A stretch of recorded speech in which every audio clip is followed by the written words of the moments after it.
Well, let's begin at the beginning, as they say. What did you want to be as a child? As a child, I've always known that I wanted to be a musician. And I was told by my mother, that at the age of 5, I asked to have piano lessons. And pretty soon after that, I decided I wanted to be a concert pianist. Probably very stupidly, but that's what I decided. So I definitely knew I wanted to be a musician from very early on. And what did a composer mean to you at that stage? What was the image of a composer that you had in your head? Well, I grew up doing all the associated board exams and listening to lots of different music, and my idea of a composer was European, most of them dead. That was it, a male European deceased person. So what was the jump between that image and thinking that this might be something that you, as a girl growing up in Jamaica, could do yourself? Unfortunately, I think for me, I had no role models, and it didn't occur to me for quite some time. But that didn't stop me starting to write pieces. I started to write from about the age of 8, I think. And at the age of 10, I did my first little piano piece. And it was very spasmodic from then on, because I hadn't taken it seriously at all. And it wasn't until much later when, in fact, I came to London to study. I won a scholarship for piano and went to the Royal Academy of Music. And then after that, I left the academy and started working with dance. And then I started improvising, and that led me into loving improvising. One or two or several actually of the choreographers asked me then to write pieces for their dances, and that's how I started, and I then fell in love with it. And through all that time, did it strike you as odd, or did it anger you or frustrate you that there weren't any women role models that you could look to as composers? No, I didn't think of it. I'm afraid I just sort of accepted the situation as it was. And not until later I started really thinking about these things and seeing how unbalanced it all was. So what do you think it was, if you could point to something inside yourself that, in spite of that lack of role models, why did you need to do it? What was this compulsion to compose? I don't really know. I can't explain it in words, but it was something in me that from the age of 8 I wanted to express something. And the first piece I wrote was a portrait of my golden retriever. I loved my dogs, and it made me want to express something about this particular dog. So I wrote this piece called Andy, because his name was Prince Andrew. What did it sound like? Very simple. It had an ostinato bass and quite rhythmic ideas in the right hand. But somehow it expressed your love for Prince Andrew. I better not say that. It expressed my love for Andy, my dog. And meanwhile, you're obviously developing as a brilliant pianist. So what is that relationship? What's happening there? What's the relationship between performing, between playing the piano and composing? Playing the piano and composing, it's gone through various phases, and sometimes it's been quite schizophrenic, because I think, I'm a composer now, I must stop playing the piano and just concentrate on composing. And then I really miss playing the piano, and it's a different side of my personality, which is, I think I'm quite introvert as a person generally, but my performance as a pianist touches on the exhibitionist side of myself, and that gives me some form of other release, which I love. And it's also to do with both things are similar, because they're to do with getting inside a piece of music, whether I've written it or somebody else has, and really trying to communicate something to people, to other people, drawing other people into something that had excited me so much as a youngster that I wanted to be a musician. And what about other performers? Was it really important to you, was it inspirational to work with friends who were performing your music? Of course, that's important. Performers are so important for composers, because without them, you can't hear anything. And whether they're friends or whether they're ensembles that invite me to write for them or want to play something of mine, I'm very, very happy. I'm not one of those composers who likes to write every single detail of what the music should be like. I quite enjoy the fact that different performers take my music and can find something else in it than I had seen even, or take it in a slightly different direction. I enjoy that, as long as it's not completely off the scale, as it were. You spoke about getting involved with dancers after you'd finished your studies. So what would you say the role of dance was in developing yourself as a composer? The world of dance. Well, I grew up in Jamaica, and I would say at my time when I was growing up, every Jamaican learned to dance. As soon as you learned to walk, you learned to dance. So that was very much part of my life. And I think I had a connection already with bodily movement and music just from dancing at parties and all the rest of it. And it was something I discovered. I used to play for ballet classes from about the age of 15 or 16 in Jamaica to make some extra pocket money with Madame Sui, who used to bang her stick and all that. But I didn't really get turned on to dance until I discovered the Place in London and contemporary dance, and the wonderful Robert Cohen, who I had the joy of working with for many years as pianist, first for the London Contemporary Dance Theatre and then later on as music director. And we're still working together now. He's come back from abroad and he now lives in this country again, and I'm still working with him. He's over 90 now. How much does it matter where you're from? How much is Jamaica part of the music that you write? It's very much part of who I am, and I think therefore it's very much part of the music I write. But again, there's so many influences, because there are also strong European influences. I grew up listening to European classical music from, I don't know, probably the age of 2 or 3.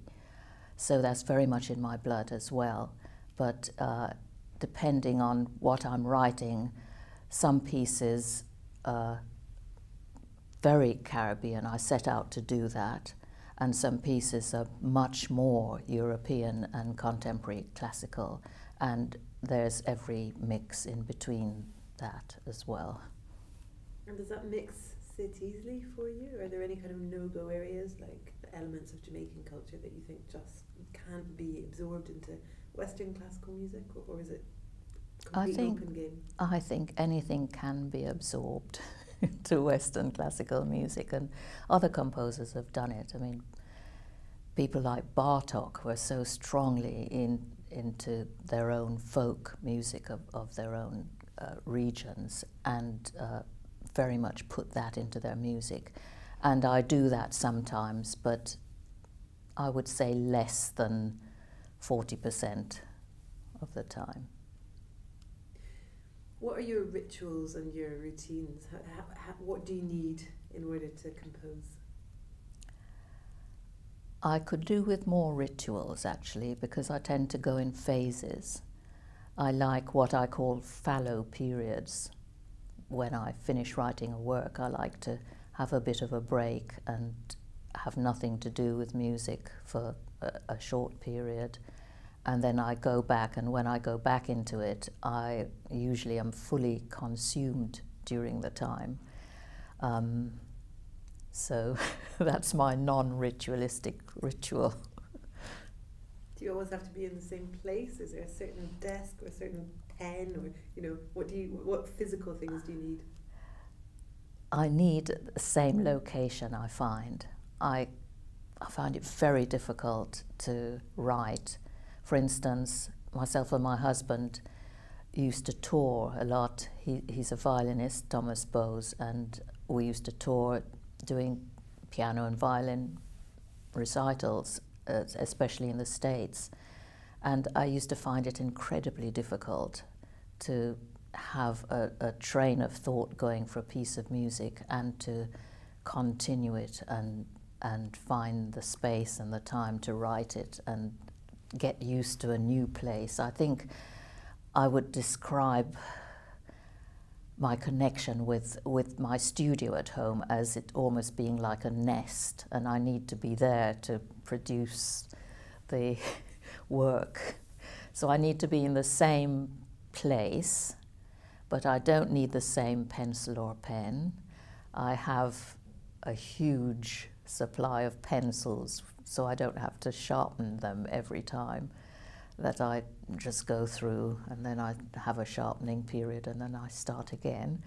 And I have to write onto manuscript. I can't go straight to a computer. The computer for me is the last step where I put the music. I've finished writing the piece and it's all scored and everything, and then I just use it as a publishing material. So it sounds like travelling and being out of your nest is not conducive to writing. So I wonder, what are the particular sparks that really get your creativity flowing? Sparks, there are a few sparks. Nature is definitely one of them, and that's why we now live out in the countryside. That's been a dream, especially of mine, for many years, and we've lived in the country now for nearly 12 years, and I find that a great inspiration. My heart lifts, and when I used to live in London for years and years, I used to notice it almost like a physical reaction. My heart used to lift as soon as we drove out and started seeing trees and grass and rolling hills. So that's a great spark. And that's in the outer world.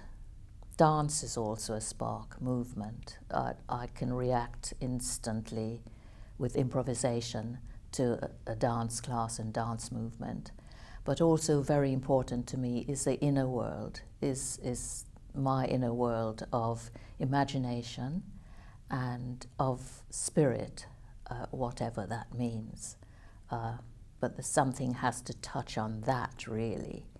Something, I hate to say gut feeling because that's such a cliche, but it's something clicks and I feel, yes, this is the idea I want to go with. I wonder if you can think of any particular moments that felt low or that you had knockbacks that you had to deal with? Oh, I've had so many knockbacks, but you can't really pay attention to them. Of course they affect you, and in some ways they might make you stronger and more determined. You think, well, yes, I've had a knockback, but I must write. I'm going to carry on.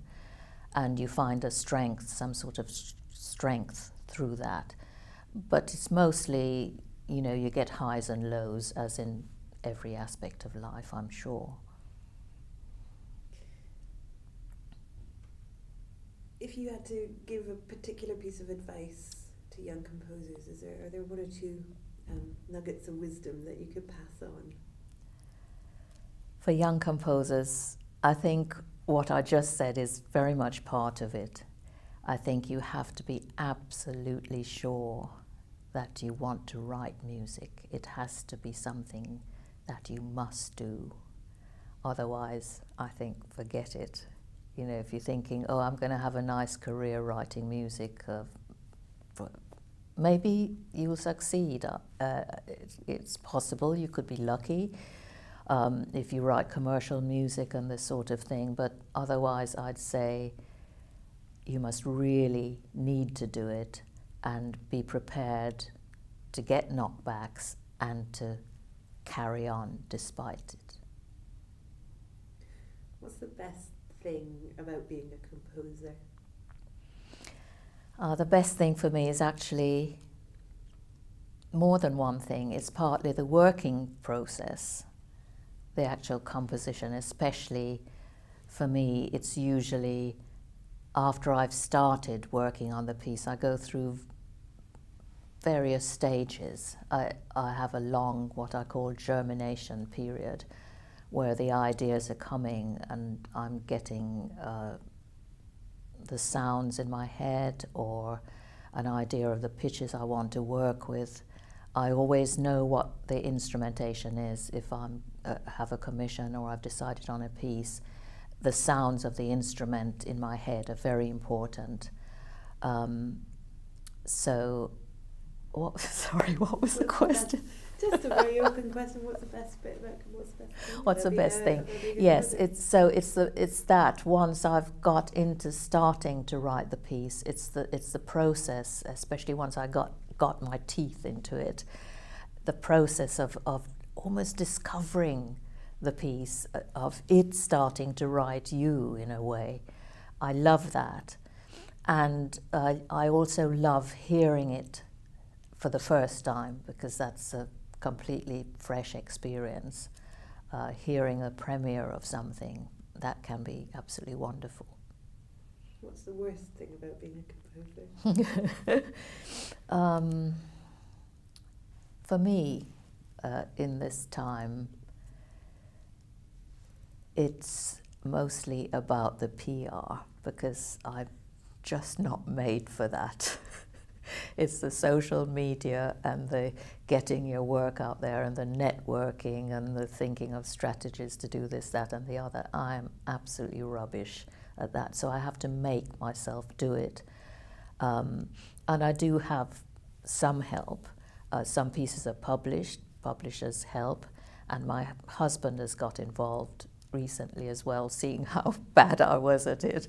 He decided, even though he's not great himself, he's better than me, so he helps with that. So for me, that's the worst part of it. And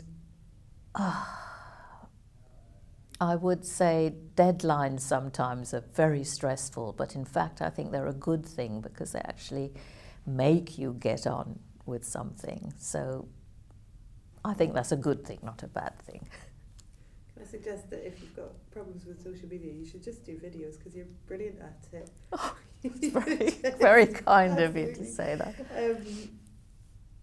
When you tell people that you meet in the street or in a cafe or in your home village that you're a composer, when you say I'm a composer, what reaction do you tend to get from people?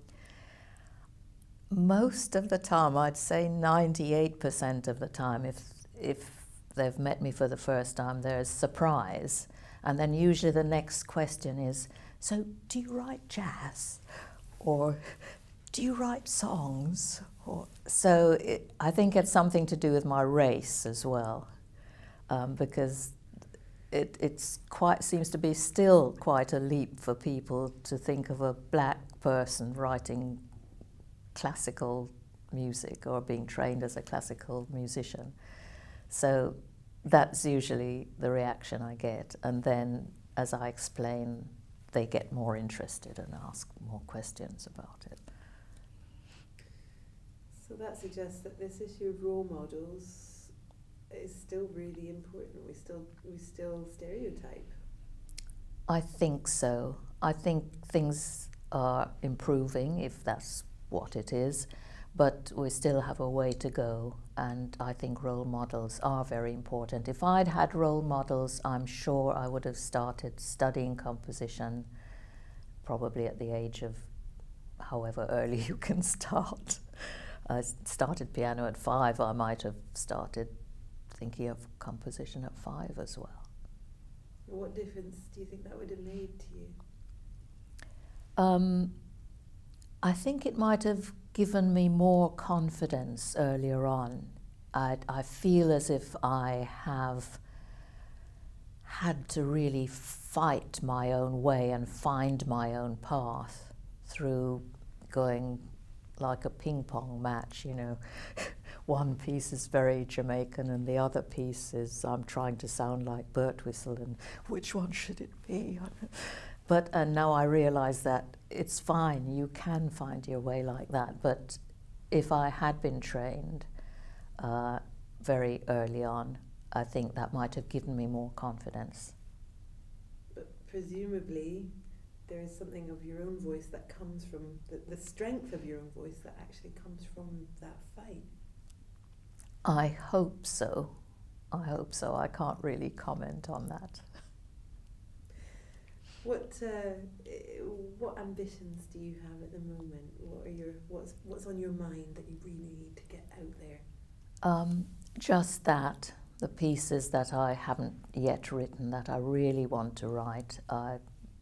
There's at least one other opera, I think, at least a couple of symphonies, piano concerto, many songs. I studied as a singer as well, and I tended to stay away from the things I knew as a musician because I didn't want to write, for instance, lots of piano pieces early on that fitted my way of playing, and just it's more like improvising, doing that in a way. And I didn't want to write for voice yet either, but I think it has been the time now for a few years, so I've started on that line, and I'd like to write much more of those.